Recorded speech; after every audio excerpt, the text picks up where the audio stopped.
नमस्कार, आपका स्वागत है प्राचीन ज्ञान पर। दोस्तों, नवरात्रि का नाम सुनते ही भक्तों का मन प्रसन्नता से भर जाता है। मां दुर्गा के दर्शन के लिए सभी आतुर हो जाते हैं। नवरात्रि का पर्व इतना अद्भुत होता है कि 9 दिनों में सभी मनुष्य माता रानी की भक्ति में डूब जाते हैं। नवरात्रि में माता रानी को प्रसन्न करने के लिए तरह तरह के उपाय किए जाते हैं। कुछ लोग माता रानी के लिए व्रत एवं उपवास रखते हैं, दान धर्म करते हैं। वहीं कुछ लोग माता रानी के लिए यज्ञ तथा हवन करते हैं। कुछ लोग अपने पैर के वाहनों का त्याग करते हैं, अर्थात अपनी मनोकामना की पूर्ति के लिए जूते चप्पल आदि का 9 दिनों तक त्याग करते हैं। ऐसे कई प्रकार के कार्य होते हैं जिन्हें करके हम माता रानी के प्रति अपनी श्रद्धा प्रकट कर सकते हैं। माता रानी अपने भक्तों से अत्यधिक प्रेम करती है। वह उन्हें कभी दुख में नहीं देख सकती। जो भी सच्चे मन से मां को पुकारता है, मां उसे कभी अनसुना नहीं करती है। नवरात्रि का पर्व शक्ति का पर्व होता है। इन 9 दिनों के दौरान आप व्रत का पालन करके मां दुर्गा से जो कुछ भी मांगते हैं, माता रानी वह सब कुछ आपको प्रदान करती है। माता के द्वार पर आने वाला कोई भी याचक खाली हाथ नहीं जाता है। बस मन में केवल माता रानी के प्रति श्रद्धा होनी चाहिए। शास्त्रों के अनुसार मनुष्य को नवरात्रि में कम से कम 1 रात्रि में जागरण करना चाहिए। ऐसा करने पर माता प्रसन्न होती है और उसकी मनोकामना को पूर्ण करती है। आपको बता दें कि इस वर्ष की नवरात्रि में मां दुर्गा हाथी पर सवार होकर आ रही है। इसीलिए इस नवरात्रि का विशेष महत्व है, क्योंकि जब भी हाथी पर सवार होकर आती है तो माता के भक्तों के जीवन में सुख समृद्धि लाती है। साथ ही उन्हें बुद्धि तथा बल की प्राप्ति होती है। साथ ही माता का हाथी पर सवार होकर आना बारिश होने का भी संकेत देता है और चारों ओर हरियाली छाने लगती है। इस वर्ष प्रकृति का सुंदर नजारा हमें देखने का सौभाग्य प्राप्त होगा। जो भी भक्त माता के लिए व्रत का पालन करता है, माता उसके अन्य धान्य के भंडार भरती है। उनके धन धान्य में वृद्धि होती है। माता का हाथी पर सवार होकर आना भक्तों के लिए बहुत ही मंगलकारी होता है।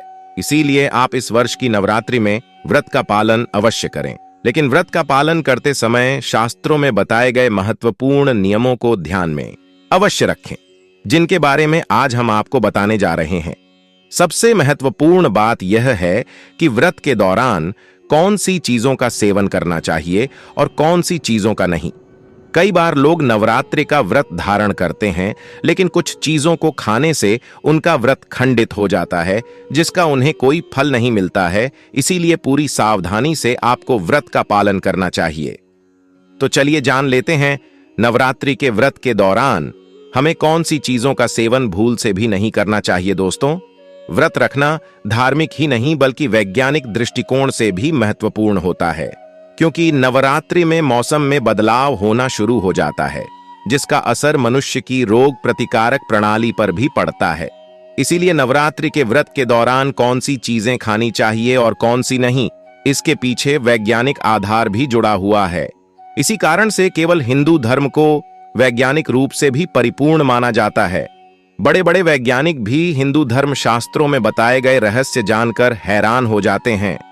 तो चलिए जान लेते हैं वह कौन सी चीजें हैं। सबसे पहली चीज है, अनाज नहीं खाना चाहिए।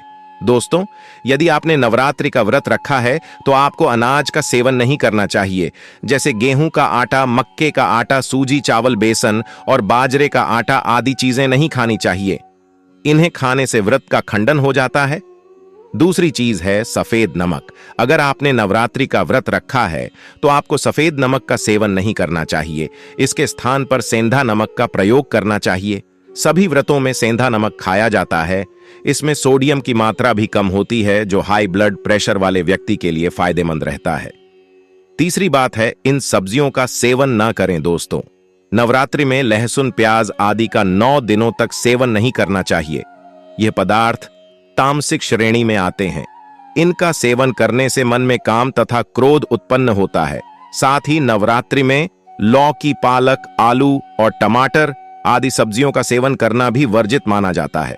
चौथी चीज है रिफाइंड तेल। नवरात्रि के व्रत के दौरान सरसों का तेल और रिफाइंड तेल भी नहीं खाया जाता है।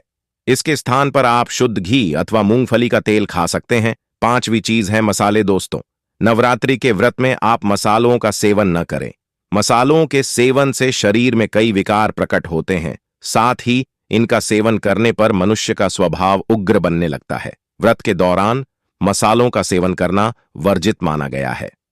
तो दोस्तों, इस प्रकार से आप भी नवरात्रि के व्रत के दौरान इन चीजों का सेवन न करें। उम्मीद है आपको यह जानकारी अच्छी लगी होगी। वीडियो को लाइक जरूर करें, कमेंट में जय मां दुर्गा अवश्य लिखें और साथ ही चैनल को सब्सक्राइब करना ना भूलें। और नवरात्रि व्रत के संबंधी आपके मन में कोई भी सवाल हो तो हमें कमेंट बॉक्स में जरूर पूछें। धन्यवाद।